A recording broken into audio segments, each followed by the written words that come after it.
Hi, it's Vex. Today we have another EDH deck tech. That's right. We have our friend Umbris Fear Manifest. And this is officially I say that from the Crimson Vow Commander set. However, you cannot buy this in the Commander Precon. You have to buy this in set boosters or collector boosters, which is kind of weird. It's in a Commander set, but not in the Commander Precon, but you know, whatever. But I've been lucky enough to open Umbris Fear Manifest, so let's actually check it out, see what it is. It's a 3 blue-black, so 5 mana value. Oops. Legendary creature, Nightmare Horror. That's important, Nightmare and a Horror. And then Umbris Fear Manifest gets +1/+1 for each card your opponents own in Exile. So it's only a 1/1 for 5, which is pretty bad rate, but it grows for each card in Exile.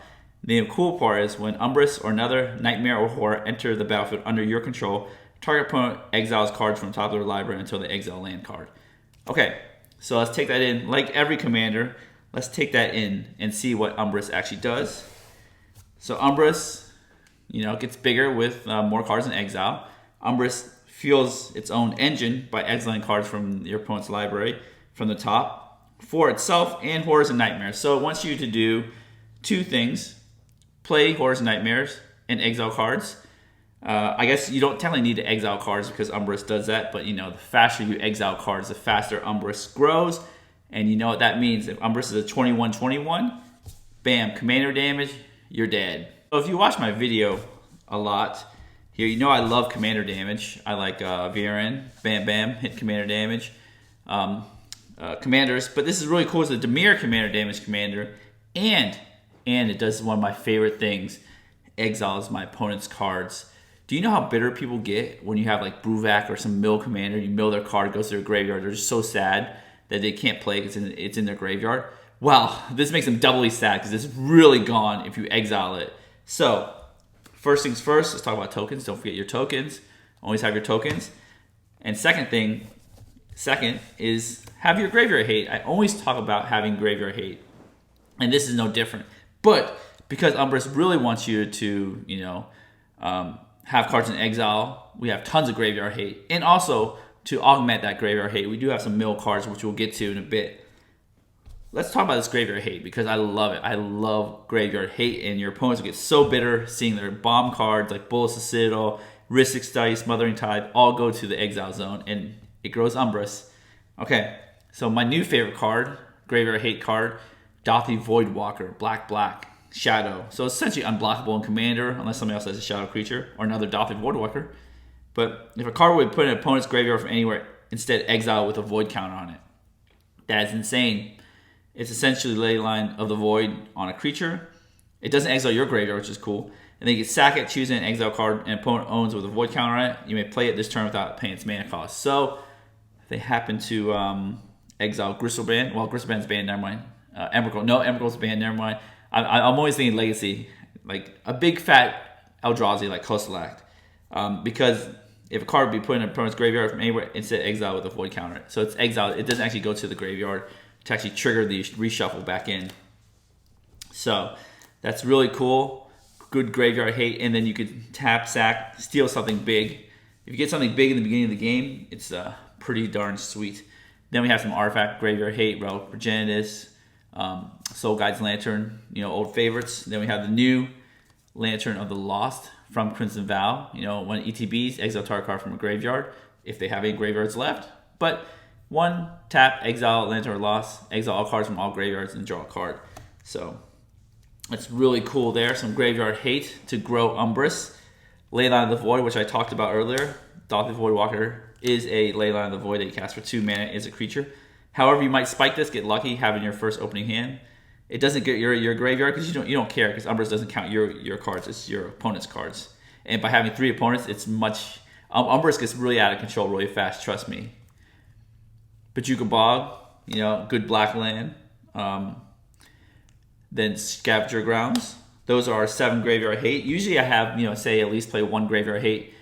This one, we're playing 7 graveyard hate spells. Super cool. And Umbris does mill and exile. On to the fun cards. The Horror Nightmare creatures that will trigger Umbris. And remember, no matter how big the Horror Nightmare is, it doesn't matter because it only triggers until they exile a land card. So if you're playing like a landfall deck, you know, they might have lots of lands, but sometimes you might get lucky. You might spike 10, 20 cards, who knows? So it's really cool with Umbris. You never know.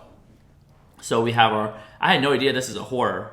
This is when the type line really matters. Ravenous Chupacabra, kill a creature. So these are some removal spells that are horrors or nightmares. Thing in Ice, right here, can, you play 0-4 at the beginning of the game, then you keep adding counters on, and then when you cast an instant sorcery spell, not keep adding counters on, keep removing counters as time goes by. And then every time you cast an instant sorcery, remove a counter. After you move 4, you turn to Awakened Horror.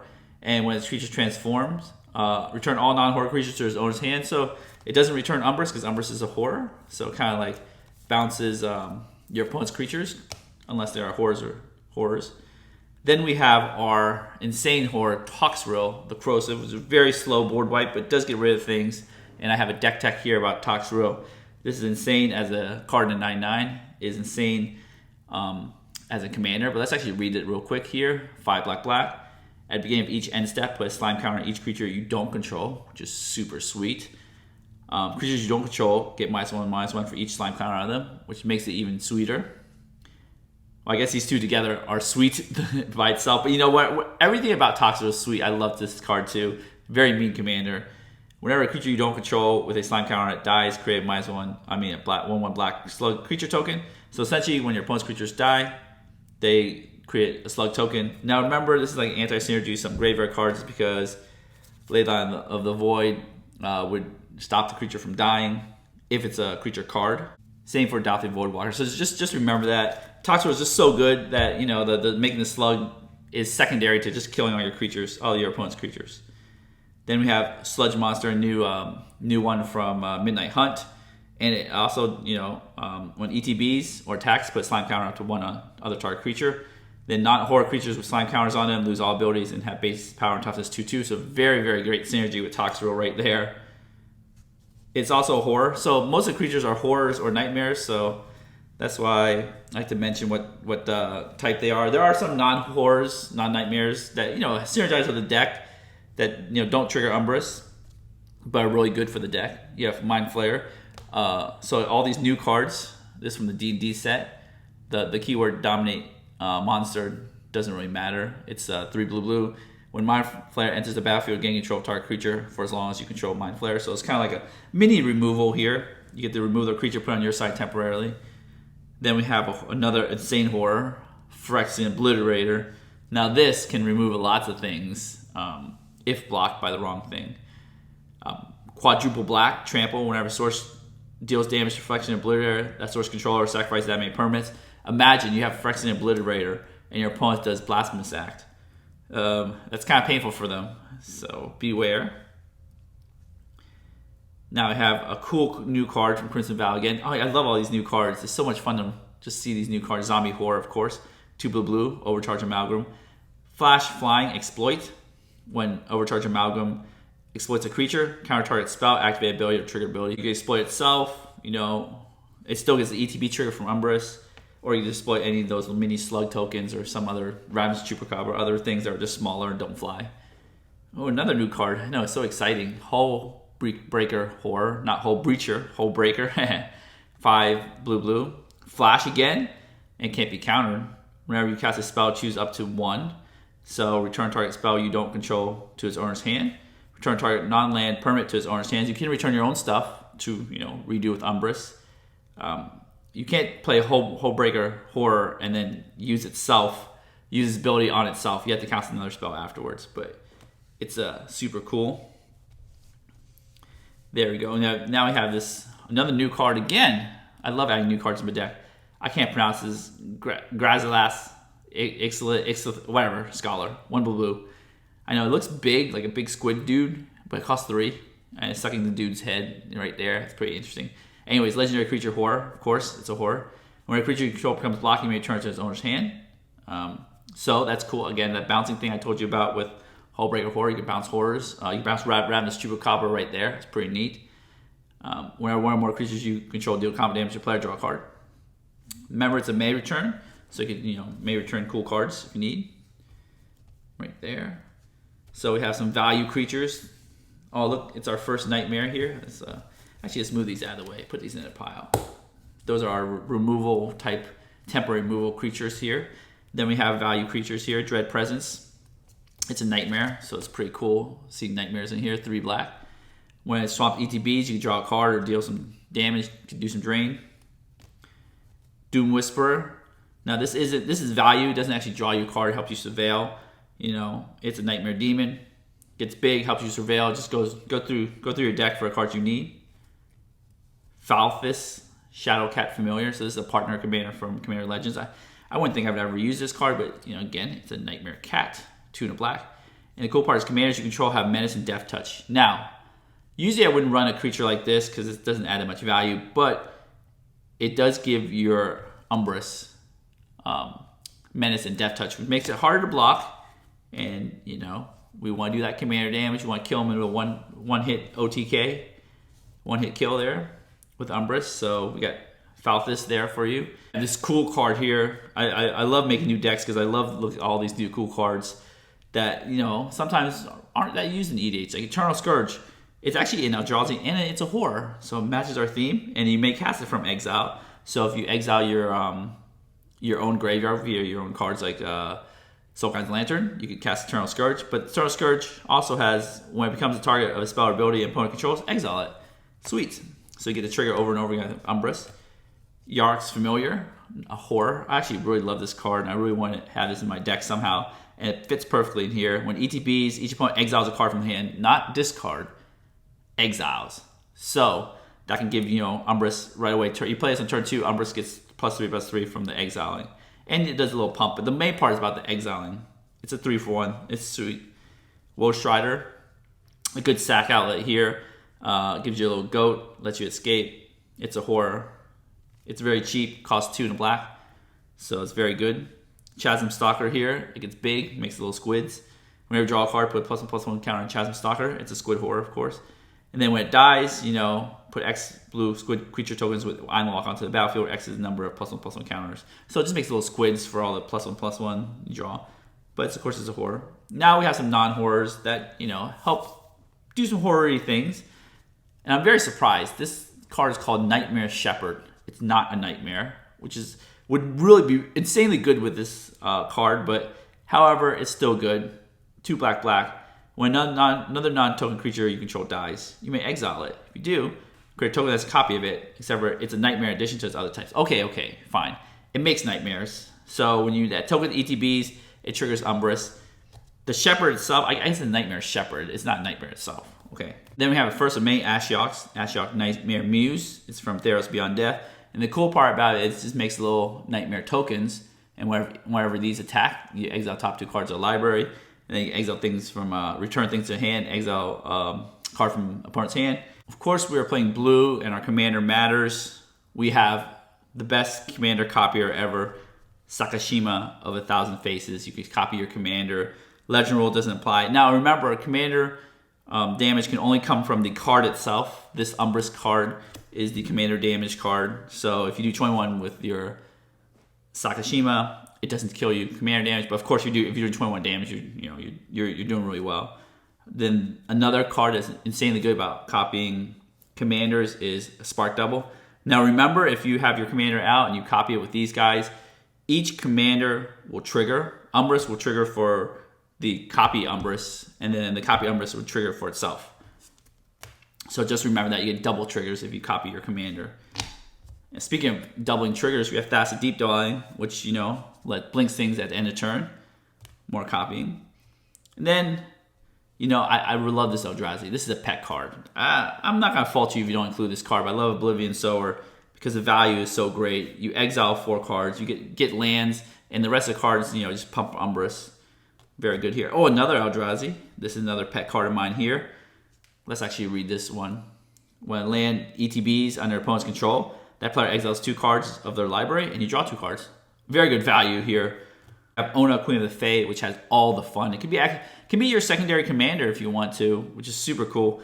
Choose a color. Target opponent exiles top X cards of the library. Each card of the chosen color exiles way. For each card of the chosen card exiles way, put, you know, a blue-black fairy rogue token onto the battlefield. So you create those little little tokens. That's why you gotta have all these different tokens, because so many different tokens to keep track of. The important part is you just exiling cards from your opponent's library. That's what we want to do. We have another Ashiok. This Ashiok's super cool too. It's 3 mana value, exile top 3 cards to target your opponent's library, which is sweet. But the cool part is put a creature card with a converted mana cost X, so mana value X, that Ashiok exiled, under the battlefield, under your control. That creature is Nightmare in addition to its other types. So it's a Nightmare, it triggers Umbris. It does everything. This Ashiok does everything. Try to keep it alive. Of course, you play it on turn 3, you up it to 5. It's hard to kill. Then you have the last Ashiok, because we only have 3. I guess there's 4 available, but we only have 3 here. Dream Render. This is cool. This got the little opposition agent-ish spell. Spells and abilities your opponent's control can't cause their controller to search library. So remind your opponents if they try to crack a fetch land with Ashiok Dream Render on the board.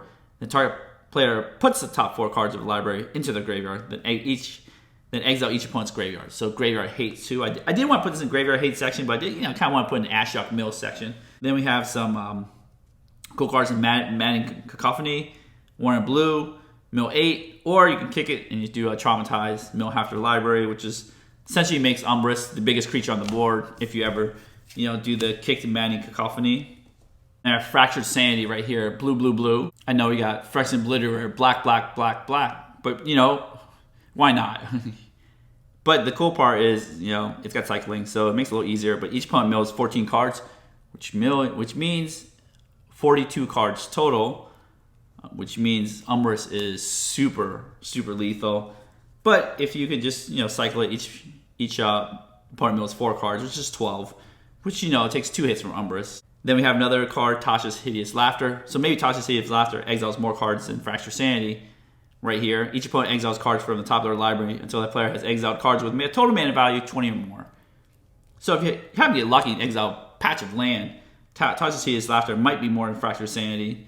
But who knows? I think Fractured Sanity is always the guaranteed good one right there, 42 damage. It doesn't matter. Once you get above 21 or 20 cards in exile, Umbris becomes like super lethal. Another cool card from the Midnight Hunt Commander, Drown in Dreams, X2 blue. Choose one if you control your commander. As you cast a spell, you may choose both. Target player draws X cards. That's me drawing X cards. Target player mills twice X cards, which is super good. Mind Grind, more milling right there. And then you have your land that mills too. Why not? Nephalia, Drown Yard, do some land milling. And then we have Unblockability. We want to get our Umbris into red zone. I love killing people with commander damage because it's an alternate way to win. Rogue's Passage really gets you there. Makes it unblockable. Trailblazer Boots. It gives non-basic land walk. I mean, everybody plays non-basic land, so it's basically unblockable. Whisper Silk Cloak. Shroud unblockable. Why not? Then you have some of your tutors here. Your Demonic Tutor. And one of my favorite CEDH cards, but good in this deck, Praetor's Grasp. You search our opponent's library for a card, exile face down, so you essentially Demonic Tutor their deck. Then they shuffle the library, and then you may look at it, play a card as long as they remain exiled. But if you keep it exiled, it gets +1/+1 for Umbris. So I love this Demonic Tutor opponent's deck because I love killing them with their own creatures and things. And you can always get the thing that you think would help you out the most, maybe a Rhystic Study, Smothering Tide, Teferi's Protection. It's not even in this color, Teferi's Protection, but that'd be super cool to exile one of those. Keep it around, save yourself for a board wipe. Praetor's Grasp is insane. And removal suite, Curse of Swine, exiling creatures, so we want exile removal. Rowdy Shift, exile. Resculpt, exile. I love it. Removal the exiles. Raven Form, exiles. Target artifact or creature. This is also artifact or creature. This is a bend in the color pie because it's blue, destroying artifacts or exiling artifacts. Deadly Rollick, exile target creature. Nightmare Unmaking, so exiles each creature with power greater than the number of cards in your hand, or each creature with power less than the number of cards in your hand. So you get to choose one. It's not as flexible as or hard board wipe unless you have 0 cards. But Nightmare Unmaking is really good. Exile. Feed the Swarm. It's not an exile because blue-black are not known for enchantment removal. So Feed the Swarm, good enchantment removal there. Haggard Mauling. Doesn't exile with, Mold double face card. Cyclonic Rift, always good, always in blue. Toxic Deluge, always good, always in black.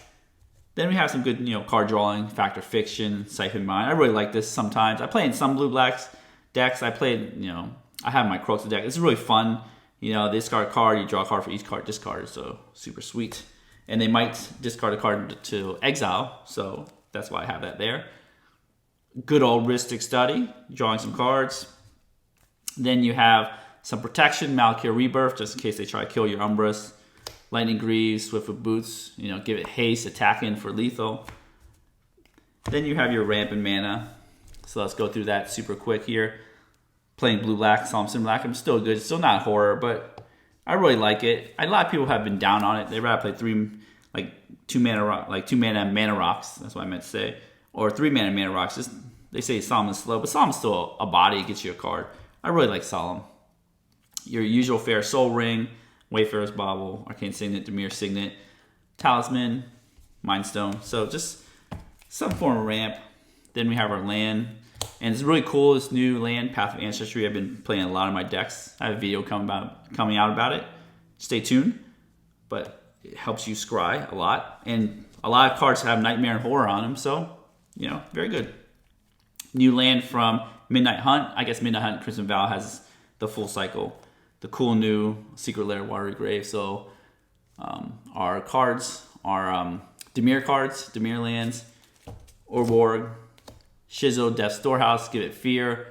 Really good if you want to make your commander unblockable for non-black decks. Again, if you have Solemn Simulacrum, it can block a feared creature. So remember that. That's why I like Solemn.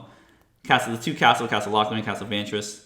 Some value. Command Beacon to get it back because people will kill your Umbris pretty fast. So you got to get it back somehow. Command Beacon helps a lot. Urza Saga for those Graveyard Hate cards.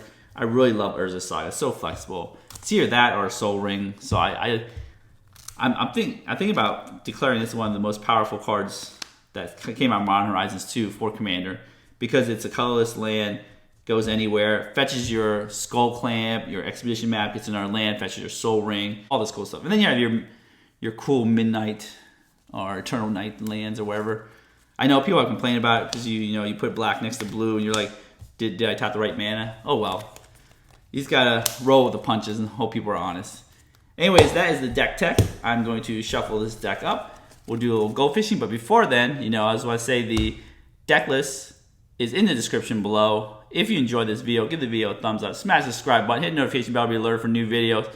And I also have my channel Fireball affiliate link. You type in Vex MTG in the affiliate link or coupon code area or whatever it's called. You help support the channel. All right, so let's shuffle this bad boy up. Let's get some sample. Let's snag some of my other EDH decks to pretend that they're in Exile. And we'll be right back. All right, we are back. Turn 1, Umbris. I brought my handy dandy Queen Marchesa deck to count the number of cards in Exile. So we will keep this on the side here and count the number of cards in Exile. Bam. Let's draw our opening hand and see what we got. 1, 2, 3, 4, 5, 6, 7. I do love EDH where the first player gets to draw the card, their first card. It's super fun. First player has extreme advantage because they're first. The fourth player is like last. All right, see what we got. We got a lot of mana here. Boom, ramp, double ramp, which is sweet. I got some mana here, and then this could be protection or a Mono Double Face card for land number 3 if we don't get land number 4 if we don't get it. And we have a mill card, which is sweet. Each opponent mills 8 cards. If the spell is kicked, each opponent mills half. So we can mill in turn 2, mill in turn 3. But the thing is, it's mill. It doesn't actually go to exile right away. So just remember that. But what we have is Scavenger Grounds. We can exile right here. So 8 times 3 is 24. So that's enough to one-hit KO somebody with Scavenger Grounds. All right, let's start turn 1. We can play Shipwreck Marsh, ETB tapped. See, this is what's great about this land is if this is a buddy land, same thing. But turn 3 or 4, ETB untapped. However, we're not doing anything turn 1, ETB tapped is fine. Don't forget to draw our land. I mean, not our land, our card. Falthus makes Umbris harder to block and can trigger Umbris too, so that's sweet. Turn 2. Shizo makes Umbris even harder to block right there. That's sweet. Okay, so we always want to ramp right there. So let's just put our swamp here. And then just do some rampy. Talisman of Dominance. I like the Talisman better, even though it does 1 damage to you, because you can essentially tap it like independent of a land. Dimir Signet always produces 2, so it gets a little awkward when you want to just produce 1. Like right now, we can Malekith Rebirth something, but obviously we don't. But we could. We have the option. Okay, turn 3. Swiftfoot Boots. Woo. Our hands got super juicy. Okay. So we definitely want to do Dimir Signet, right? So we'll just do this. Play our Dimir Signet here. And what we can do is play a 2-drop. Is Swiftfoot Boots, or could we just mill everybody for 8? I think getting the boots online is super important here. Right there. Put the boots here. We'll just wait to mill right here. And then we'll say pass. Okay, so turn 4. There, draw a card. Swamp. Okay, so now we get to deploy our Scavenger Grounds, because we do want to eventually exile everybody's yard when they're nice and juicy with our Mana Cacophony. Okay, so what do we do? We got 1, 2, 3, 4, 5. This is not Mana Rock, 6 mana. Let's put this aside here. 6 mana. We could cast Umbris, but you know we're not ready for Umbris yet, because Umbris is still weak. We don't want to cast a 5 mana 1/1. It's kind of ridiculous. So what we could do is cast Mana Cacophony right here.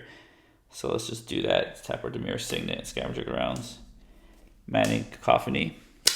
Each opponent exiles 8 cards. So put this as my hand here to the side. So this is my, again, Marchesa deck here. So 1, 2, 3, 4, 5, 6, 7, 8. That's one player. 1, 2, 3, 4, 5, 6, 7, 8. Another player. 1, 2, 3, 4, 5, 6, 7, 8. So that is 24 cards exiled right there. Let's see if we represent that with some dice here. That's super sweet. So bam, bam, bam. 24 right there. Exile. Is this enough for Umbris' 1-hit KO? We could just sack Scavenger Grounds, exile that, but we'll wait.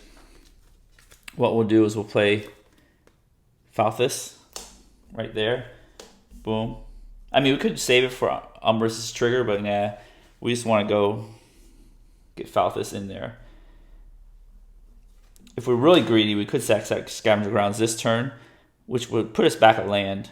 Play Falthus without being able to Swiftfoot Boots. I mean, play Umbris without being able to Swiftfoot Boots next turn, and then get ready to attack the turn after. But you know, that's a little too greedy. We want to protect Umbris, so we're just not willing to sack our Scavenger Grounds yet.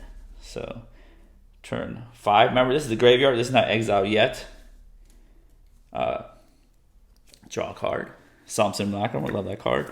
We'll play our Shizo Death Storehouse. So now what we can do is essentially play Umbris right here. We can cast our Umbris, keep our dual land up. And then when we can, you know, Umbris or Nightmare Horror enters the battlefield you control, target opponent exiles cards. So this is my target, Cream Marchesa, until they exile land. So let's see what we got. Oh, bam, only 1. So it's the exile zone, graveyard zone here. So we just put 1 +1/+1, kind of sad, isn't it? But what we can do is just equip Swiftfoot Boots to Umbris. And then, you know, keep our 2/2 sitting back pretty there. Turn 6 here. So this is where all the shenanigans can happen, turn 6 here.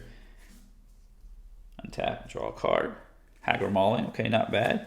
We get tons of land, so we'll just play our land here. Now what we could do is we could sack, you know, our Scavenger Grounds here and exile all graveyards. So now this becomes exiled right there. Put this there, and now we have an extra one here from Umbris. Yeah, sometimes you get unlucky, just mill a land right away. So now we exiled everything. Umbris is, this is 25, so he's a 26. That's pretty nutty, and that's the 1-hit KO. So if you really want to go crazy, is you could just either cast your Solemn here. You get Haggard Maul or a blocker. Remember, commanders draw Menace and Death Touch, so you know you can attack with this. Give it Fear right here. So it's Menace and Death Touch. We're just gonna attack somebody who only has 1 creature. Essentially kill that player. just super fun. You know, the one-hit KO right there. Kill that player. Play our Solemn Simulacrum. Get a little, I think we need an island since we don't have very many of those from the deck. Right there. And then we say go.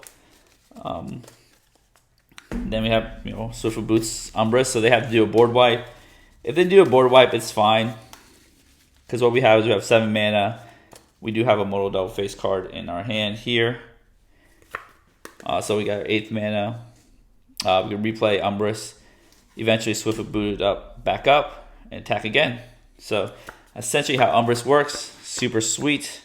Here you just need, like, you know, 1 mill card, 1 graveyard hate card, and then you go to town. We didn't really draw that many horrors, but, you know, let's see, top of our deck here. If we were to draw it, Eternal Scourge is next, which is sweet. You play, you know, imagine you do Eternal Scourge here, you mill this card, you know, until you hit a land. So that's 3 cards, not bad. Let's do that again just for fun. This card, and then, so, you know, I think on average it's about 3 cards, but sometimes you get lucky, you get more, sometimes you get unlucky, you get less. Anyways, if you enjoyed that video, give the video a thumbs up. Remember to smash the subscribe button, hit the notification bell to be alerted for new videos in the future. I have my affiliate links in the description below, along with the deck list. If you shop at TCG, click on the link. If you shop at Channel Fireball, you can type in my affiliate code VEXMTG. And as always, have a wonderful day.